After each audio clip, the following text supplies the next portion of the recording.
Atos dos Apóstolos, capítulo 4.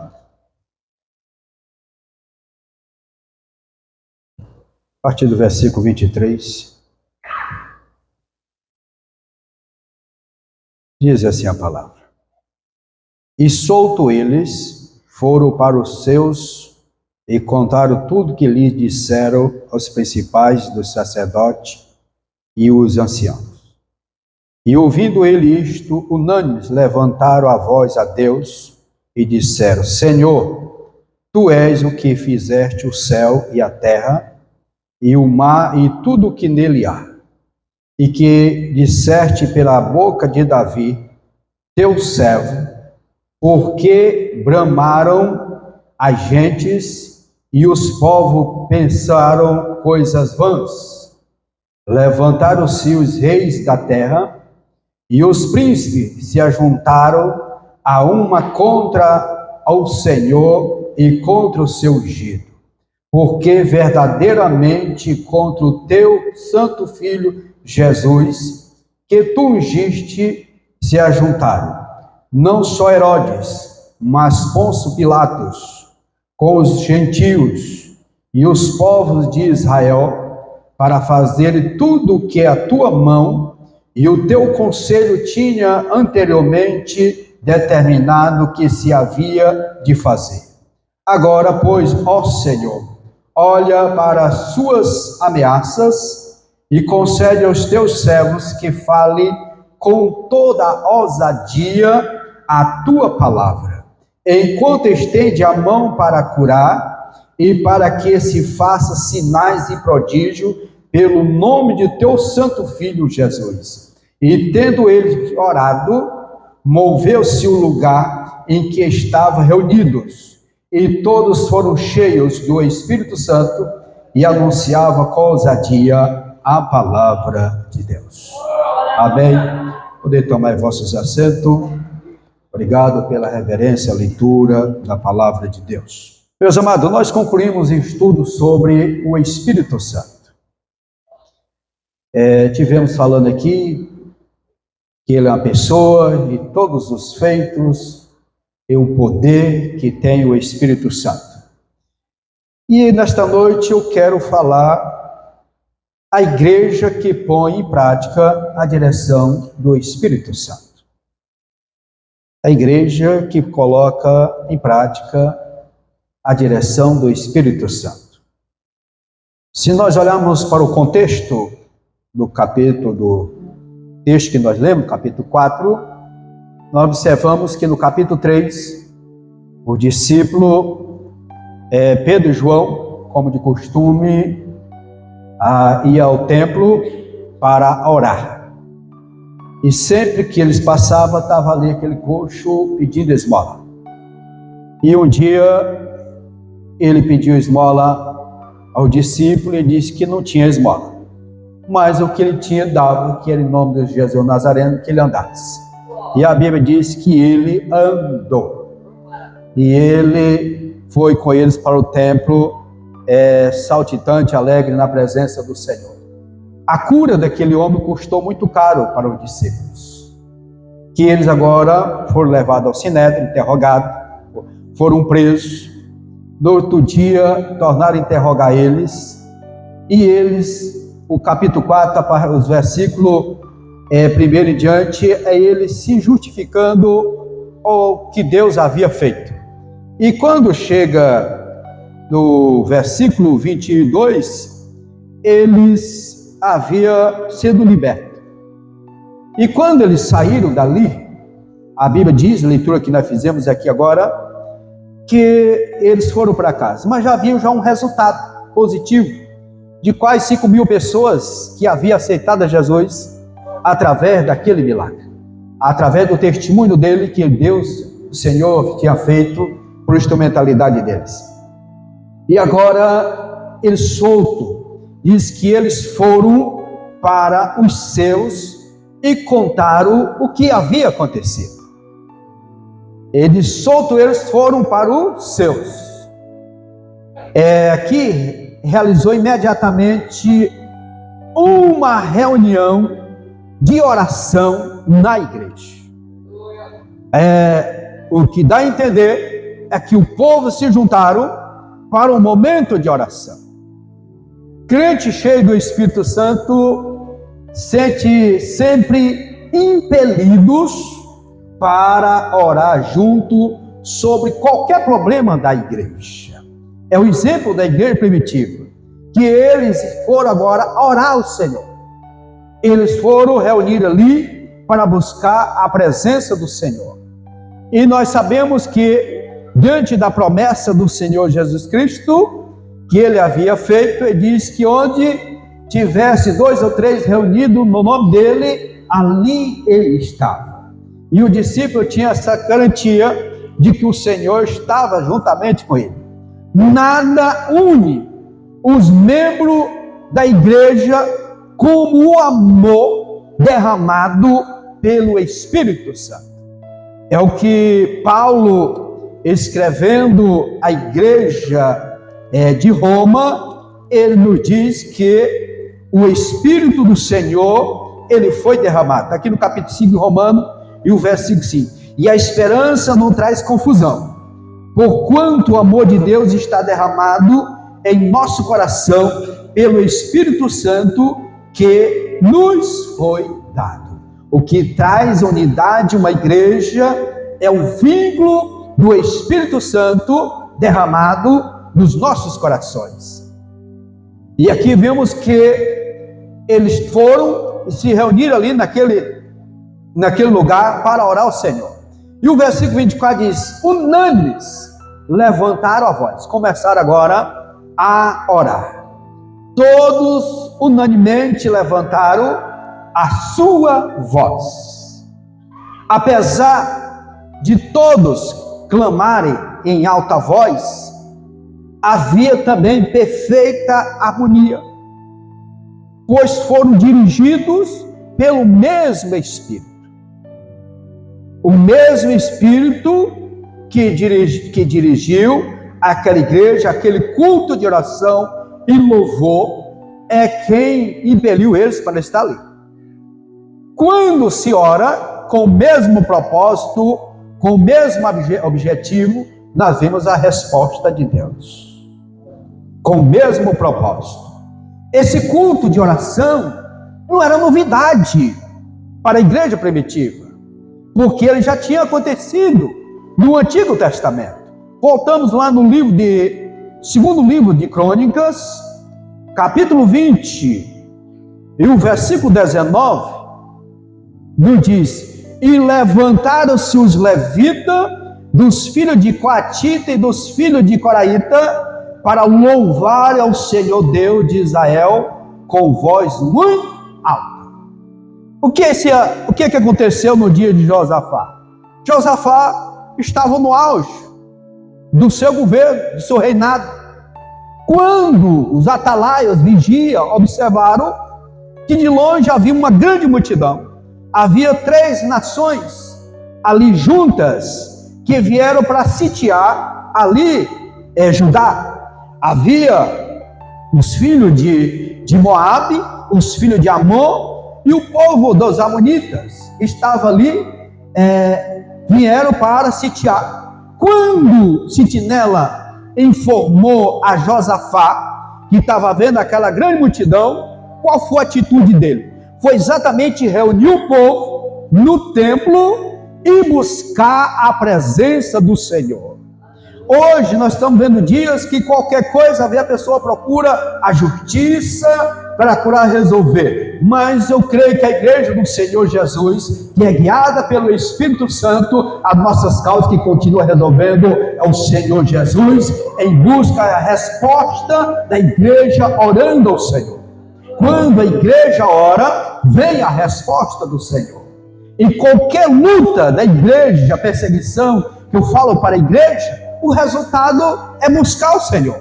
E aqui, quando Josafá, ele reúne o povo, e o povo estava orando e jejuando, veio a resposta de Deus. Todas as vezes, amados, que nós buscamos a presença do Senhor, que nós oramos, que nós jejuamos, vem a resposta de Deus. O problema é que nós estamos vivendo o imediatismo, que as pessoas querem a resposta logo de imediato, e nem sempre é como nós queremos, mas como o nosso Deus quer. E aqui, quando ele estava orando, veio a resposta do Senhor nosso Deus, que eles orando ao Senhor, Deus levanta agora, a Bíblia diz aqui no versículo 14, do segundo livro de Crônica, se então veio o Espírito do Senhor, no meio da congregação, ou seja, no meio do povo, sobre Jaziel, filho de Zacarias, filho de Benaía, filho de Jeiel, filho de Matanias, levita dos filhos de Asaf. E o que Deus falou através deste homem? Ele diz, dai ouvido todo Judá, e vós moradores de Jerusalém, e tu, ó rei Josafá, assim o Senhor vos diz, não temais e nem vos assusteis por causa desta grande multidão, pois a peleja não é vossa, senão de Deus.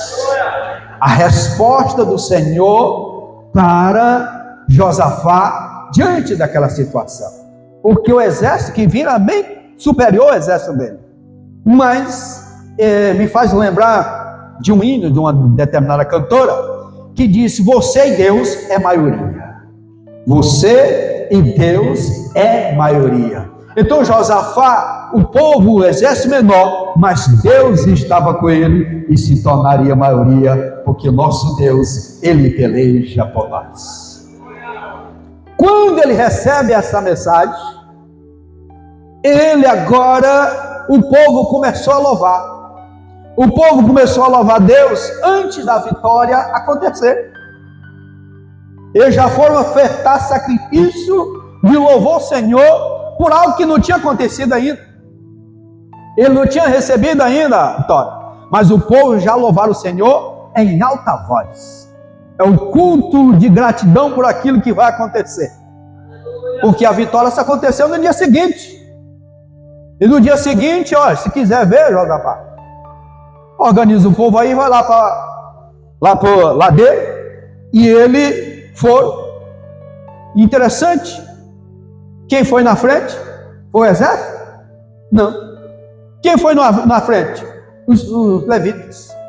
Os levitas, os músicos que foram na frente louvando o Senhor, e o exército que foi atrás. Como é que você vai para uma batalha e coloca na frente os músicos, em vez de colocar o exército armado? Lá foi o contrário. Quem foi os levitas, louvando ao Senhor, e o exército atrás. Quando chegaram aqui, observaram, na ladeira de Giz, eles estavam se autodestruindo. É exatamente o que o inimigo faz. Ele pode levantar, mas ele mesmo se destrói uns aos outros, porque Deus, ele peleja por nós e nos concede a vitória.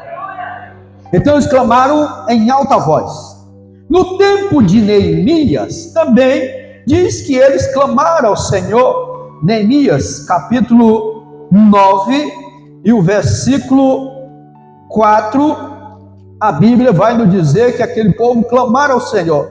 E dizem Jesus, Beni, Cadmiel e Sabanias, Bunias e Serebias e Kenanias se puseram em pé no lugar alto dos levitas. O que eles fizeram?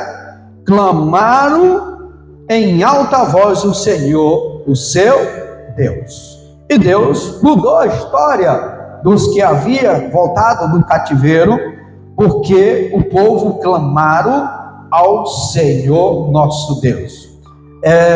Aqui ainda no Evangelho, agora segundo escreveu Lucas, no capítulo 19 e o versículo 34, Lucas 19 e o versículo 37, diz assim a palavra do Senhor: e quando já chegava perto da descida do Monte das Oliveiras, toda a multidão do discípulo, regozijando-se, começou a dar louvores a Deus em alta voz, porque todas as maravilhas que tinham visto. A entrada triunfal de Jesus em Jerusalém promoveu um clamor, um louvor ao Senhor nosso Deus. Ali eles clamaram a Deus. E nós vimos também que na visão de João, o evangelista arrebatado na ilha de Patmos, ele viu também um grande clamor. Quando nós olhamos aqui para Apocalipse, capítulo 7, e o versículo 10 e 11 diz: e clamaram com grande voz, dizendo: salvação ao nosso Deus, que está sentado no trono, e ao Cordeiro. E todos os anjos estavam ao redor do trono e dos anciãos e dos 4 animais, e prostraram-se diante do trono sobre o seu rosto, e o que fazia? Adorava a Deus. Era exatamente isso que os irmãos ali, que tinham saído da prisão, ele estava clamando ao Senhor, juntamente com a igreja do Senhor Jesus, a igreja primitiva. Ele estava unânimes num só propósito de buscar o Senhor. Levantaram a voz ao Senhor Deus. Eles oravam ao Criador, ao soberano Senhor, que fez o céu e a terra. Aqueles que se aproximam de Deus devem crer que Ele existe e que responde às orações dos que clamam. Pode ter certeza que Deus responde a oração daqueles que clamam. Talvez não responda no momento que você quer, mas Ele responde, Ele não deixa nós sem resposta. Quando nós olhamos para o escritor aos Hebreus, no capítulo 11, versículo 6, a Bíblia diz: ora, sem fé é impossível agradar-lhe, porque é necessário que aquele que se aproxima de Deus creia que Ele existe e que é galardoador dos que o buscam. Então vem a resposta, vem a recompensa da parte do Senhor nosso Deus. E aqui eles clamaram, fizeram menção de Davi. Os apóstolos recorreram às Escrituras. Quanto muitos hoje estão procurando todos os meios artifícios, saindo da palavra de Deus, e quando que eles foram para a palavra do Senhor? Eles foram para o Antigo Testamento. Eles foram buscar no livro dos Salmos o que Deus havia falado através de Davi, a promessa que Deus tinha feito a Davi, ali como uma figura do Senhor Jesus Cristo, a fonte de conforto que corre sem interrupção através dos séculos. Acharam que consolação na hora de aflição. No segundo salmo, no Salmo 2, o salmista fala de reis, em príncipes, em gentes e povos, unidos contra o Senhor e contra o seu ungido. E aqui eles lembraram dessa palavra.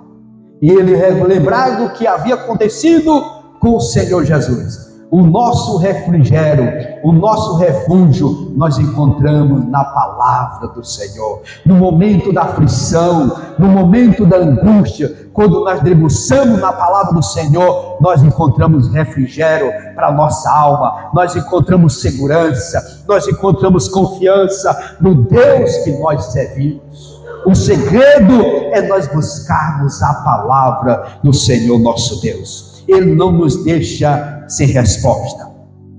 E quando ele olha para esse salmo, ele vê aqui um paralelo perfeito, que havia a mesma posição no tempo profetizado do salmista.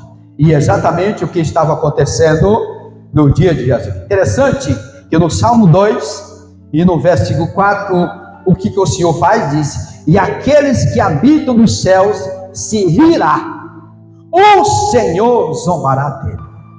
Quantos que hoje já têm se levantado contra a igreja do Senhor? Deus tem rido dele.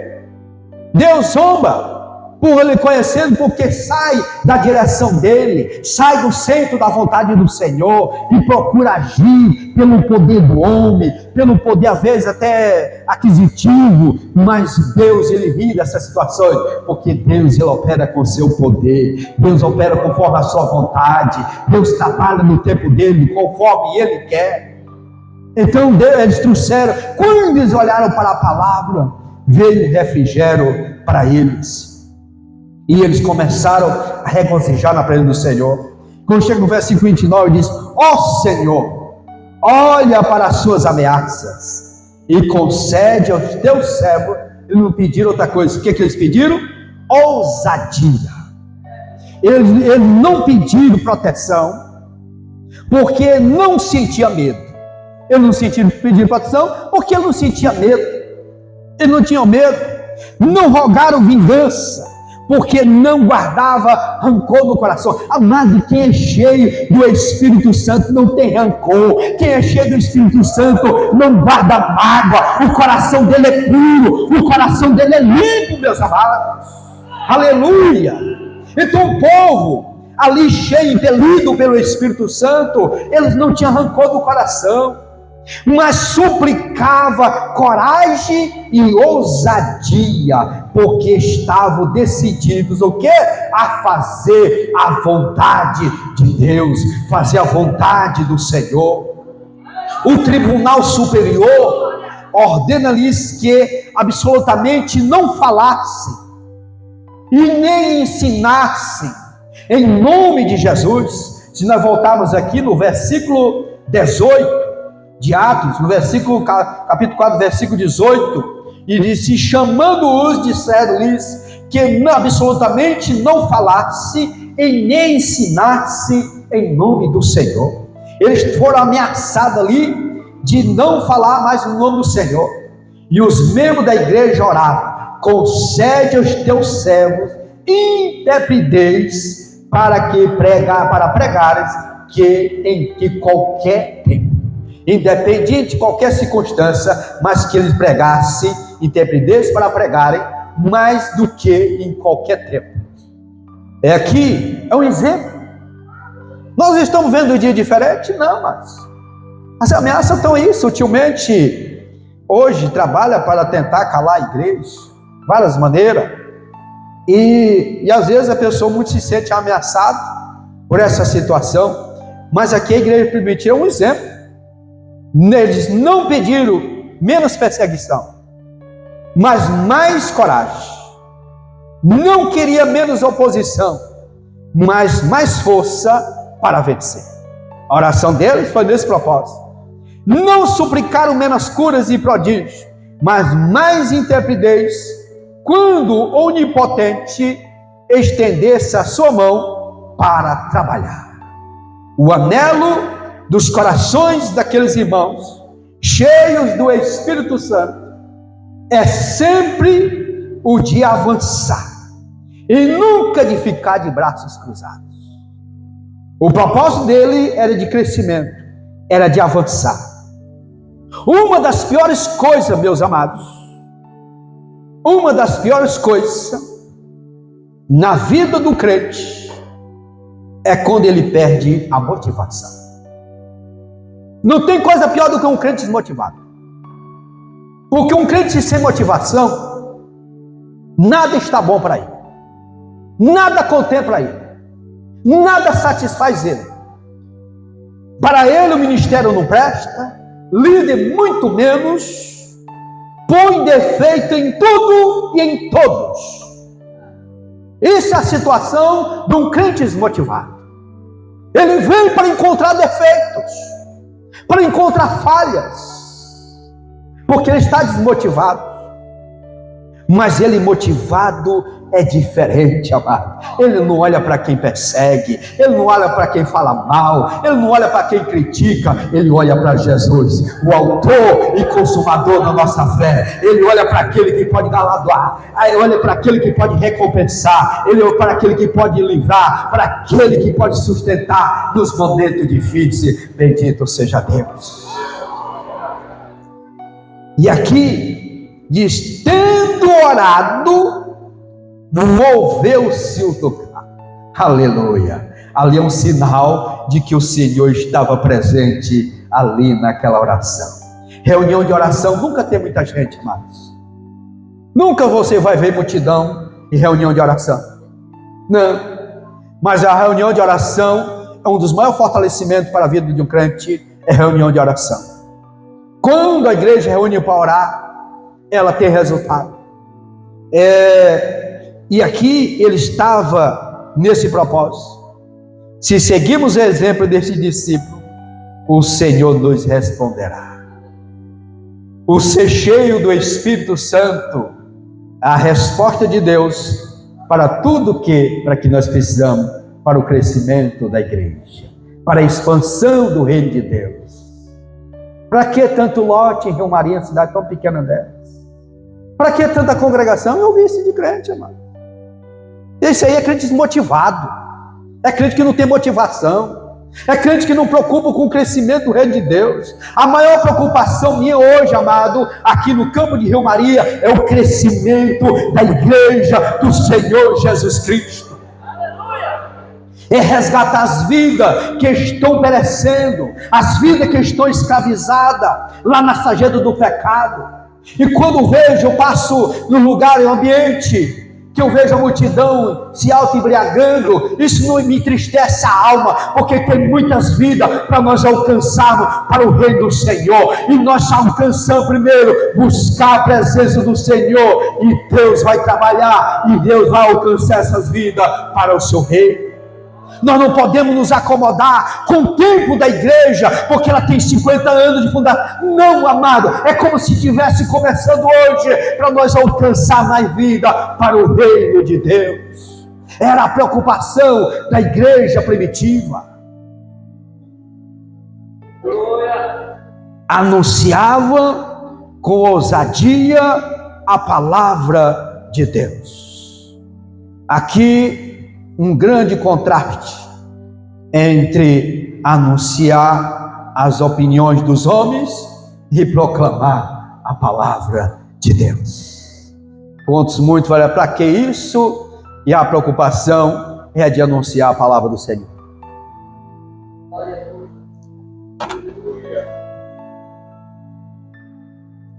Observemos aqui a ordem. Os crentes oram, move-se o lugar, são cheios e anuncia a palavra de Deus. Primeiro, precisamos orar. Orar, e ali, quando ele estava orando, Deus respondeu, falou, balançou, moveu ali o lugar. E eles foram cheios do Espírito Santo e anunciava a palavra de Deus. Essa foi aquele culto. Com o resultado daquela oração, quando eles oraram ali, que veio a resposta do Senhor, o que aconteceu com aquela igreja? Versículo 32. Diz, e era um coração e uma alma. É um coração e uma alma. O que aprendemos aqui, amados? Aprendemos aqui a unidade que só o Espírito Santo pode trazer para a igreja. Somente a presença do Senhor, Ele pode trazer para a igreja do Senhor. Recorremos ao Salmo 133, quando ele diz assim, ou com bom e com suave é, que os irmãos vivam em união. Aí aqui a presença do Espírito Santo. É como um óleo precioso sobre a cabeça que desce sobre a barba de Arão, e que desce a hora das suas vestes, como o orvalho do Hermon, que desce sobre os montes de Sião, porque ali o Senhor ordena a bênção e a vida para sempre. Aleluia. Aqui fala da unidade da igreja. A igreja unida, num só propósito, num só objetivo. Aqui fala da unidade daqueles irmãos, quando nós olhamos no texto que nós lemos aqui, no capítulo 4, e o versículo 4 diz, muitos, porém, dos que ouviram a palavra creram, e chegou o número desses homens, quase o quê? 5.000. Aqui, a unidade que chamou a atenção. E às vezes nós fazemos uma cruzada, quando um leva cadeira, vamos levar sem cadeira, não, 30 cadeiras resolve. Não, hoje é dia do meu descanso. Como é que o pessoal vai preocupar com a multidão? A multidão chama atenção. Se tem pouca gente. Aqui, eles se impressionaram com aquela multidão, aqueles irmãos unidos num só propósito. Era resultado do avivamento da igreja. Porque hoje fala muito assim, avivamento. Mas hoje fala mais em pular e cair do que o verdadeiro avivamento genuíno, que é o verdadeiro. Vamos ver o que diz a palavra do Senhor, quando nós olhamos para o livro da Carta aos Romanos, capítulo 15, versículos 5 e 6. Diz: ora, o Deus de paciência e consolação vos conceda o mesmo que sentimento. Que sentimento é esse? Uns para com os outros, segundo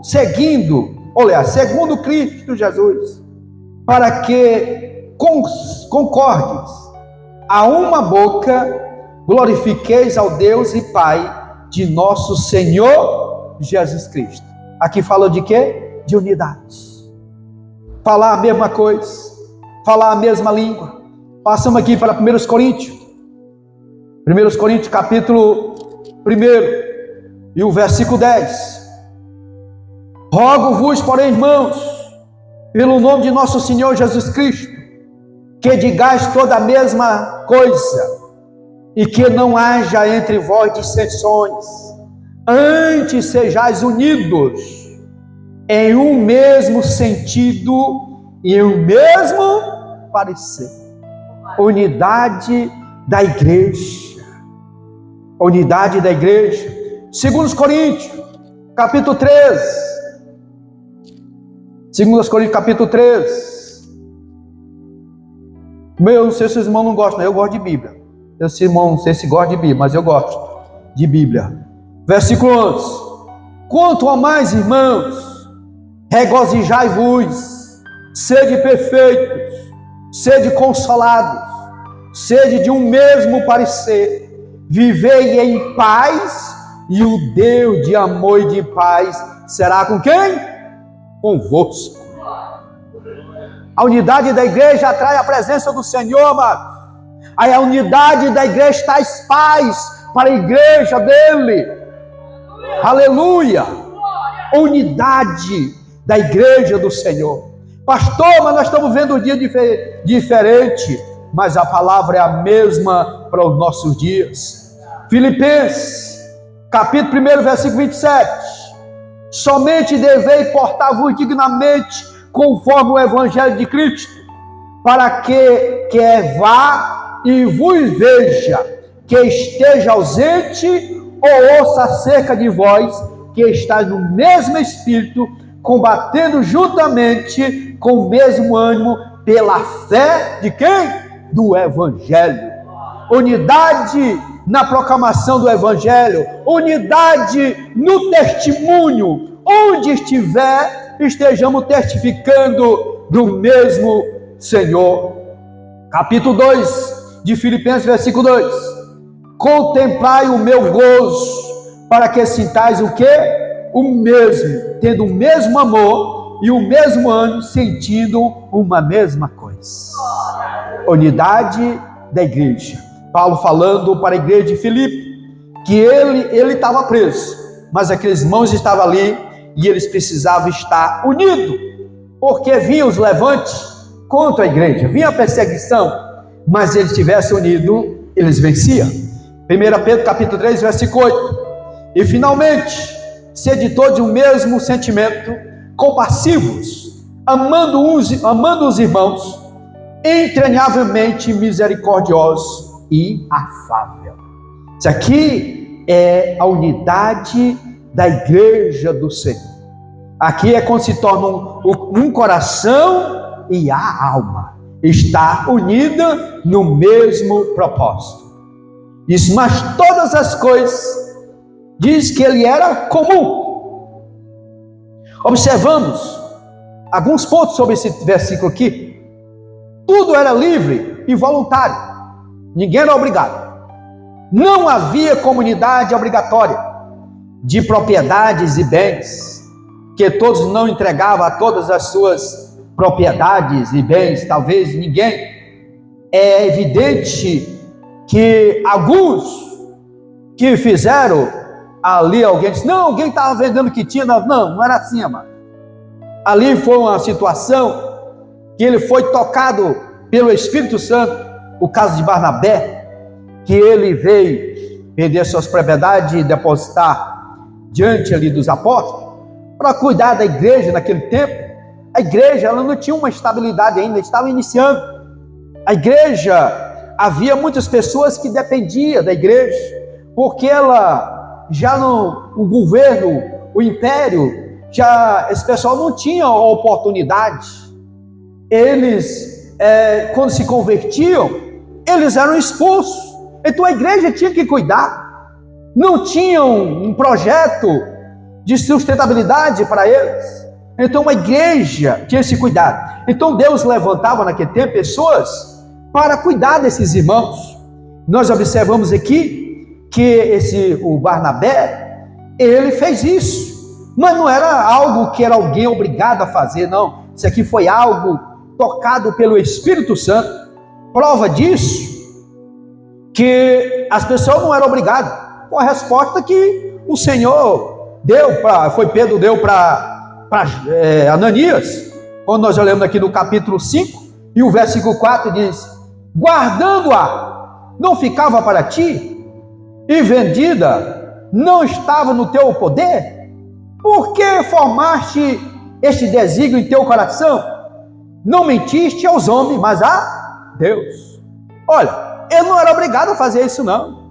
Deus não estava obrigando ninguém a desfazer dos seus bens para dar, não. Às vezes a pessoa imagina que era Deus mandando. Não, Deus não fez isso. Era a pessoa que era tocada e sentia o desejo de contribuir e fazia isso. No capítulo 12 e no versículo 12, diz assim, e considerando ele nisso, e foi à casa de Maria, irmã de João, que tinha por sobrenome Marcos, onde muito estava reunida e orava. Então, essas pessoas se juntavam e eles tanto oravam, como eles se alimentavam fisicamente. Eles cuidavam um dos outros. Era a igreja primitiva. Que havia pessoas, eu tenho saudade do tempo da igreja primitiva. Talvez você não daria conta de viver no dia da igreja primitiva. Talvez você não tinha esse desprendimento que tinha a igreja primitiva. E eles faziam esse ato voluntário sem querer nada receber em troca. Era algo tocado por Deus. Se nós observarmos, eles faziam isso de espontâneo, voluntário. O versículo 21 do capítulo 12 diz, e no dia designado, vestido Herodes, as vestiais, estava sentado no tribunal, ali dirigia a palavra. Ele estava ali, não tinha espaço para a igreja. Então, a igreja que tinha que cuidar daqueles irmãos que eram expulsos quando se convertia, não tinham o mesmo tratamento. Nós vimos isso quando nós olhamos para as 7 igrejas da Ásia. As igrejas que eram perseguidas, a igreja que serviu o Senhor, ela tinha perseguição. Nós vimos a igreja de Esmirna, nós vimos a igreja de Filadélfia, que era uma igreja que se dedicaram totalmente ao Senhor. Mas também vimos igreja que se envolvia com o mundo, e ali elas não eram perseguidas, mas todavia a igreja que ela serve o Senhor por completo, ela vem a perseguição. Foi o caso da igreja primitiva. Então eles faziam isso. O total dos bens ajuntado não foi repartido entre todos, não. Repartia-se por cada um, segundo o que? A necessidade que tinha. É a nossa ação social hoje. E às vezes a pessoa acha muito contribuir com o quilo de alimento por mês. Eu acredito que não vai lhe fazer falta. Não vai fazer falta. Você vai estar contribuindo para o bem-estar de alguém que, como nós falamos aqui, Deus não deixa sem recompensa. Ou você confia mais em você ou em Deus. Porque quando nós confiamos mais em Deus, nós abrimos a mão. Mas quando você confia mais em você, no que você produz, no que você trabalha, às vezes você deixa de ser fiel ao Senhor.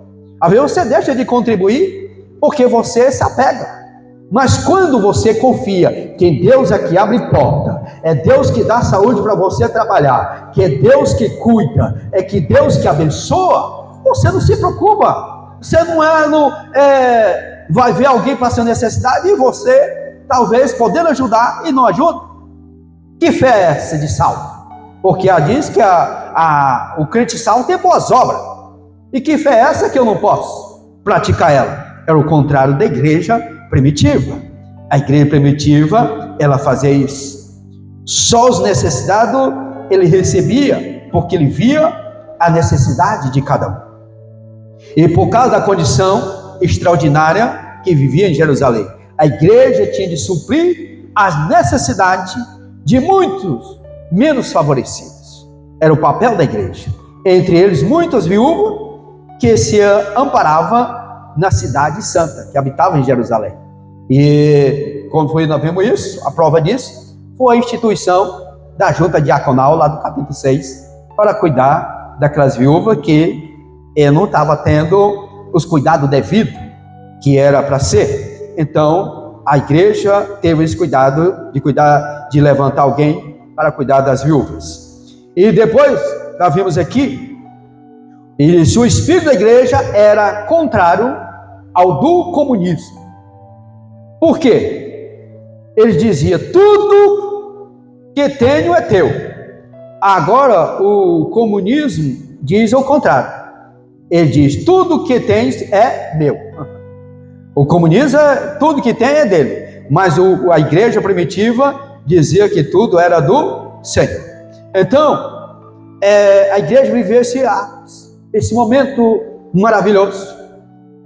E aqui, isso, cada dia mais, ia agregando pessoas.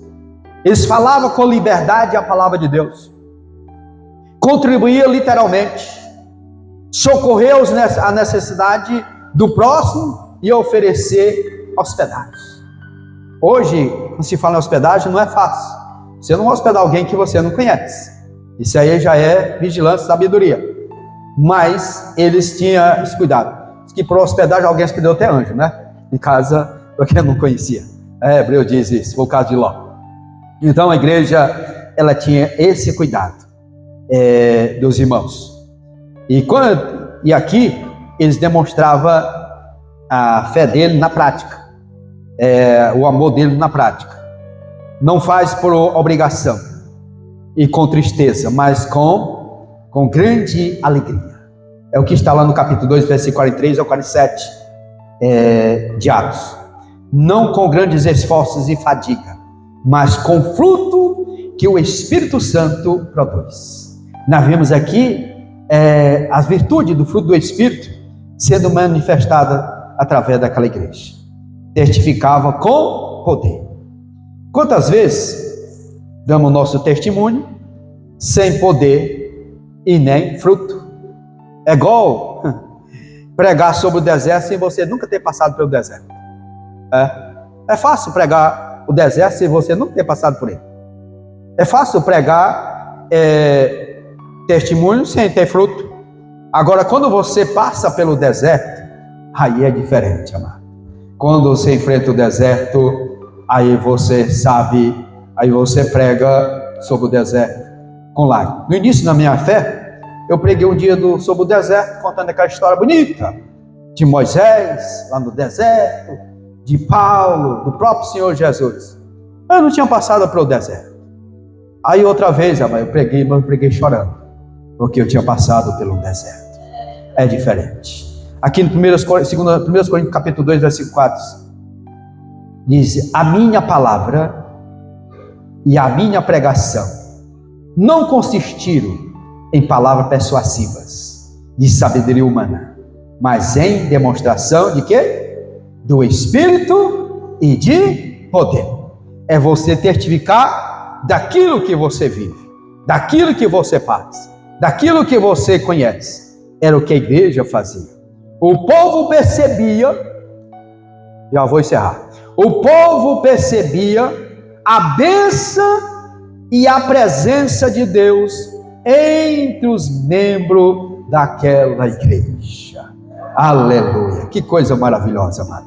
O povo percebia ali a presença de Deus no meio daquele povo. O povo, ele era observado. Aqui no capítulo 5, versículo 3 diz: quanto aos outros, ninguém ousava juntar-se com eles, mas o povo tinha-os em grande estima. É que o povo diz lá fora de nós. O que o povo lá fora que não conhece a Jesus, o que diz de nós? O que eles testificam de nós? Eles têm nós em grande estima? Eles têm admiração por nós? Ele encontra, disse ali, um homem de Deus, uma mulher de Deus. O povo lá fora precisa observar em nós e ter grande estima por nós, porque nós somos a igreja do Senhor Jesus Cristo, a igreja lavada e remida pelo sangue do Cordeiro, e que temos a presença do Espírito Santo do Senhor. Nós precisamos fazer a diferença nessa sociedade. Então a igreja primitiva, ela era bem vista pela sociedade, e é exatamente isto que a sociedade precisa ver em nós. Amém? Que Deus em Cristo nos abençoe e continue falando aos nossos corações.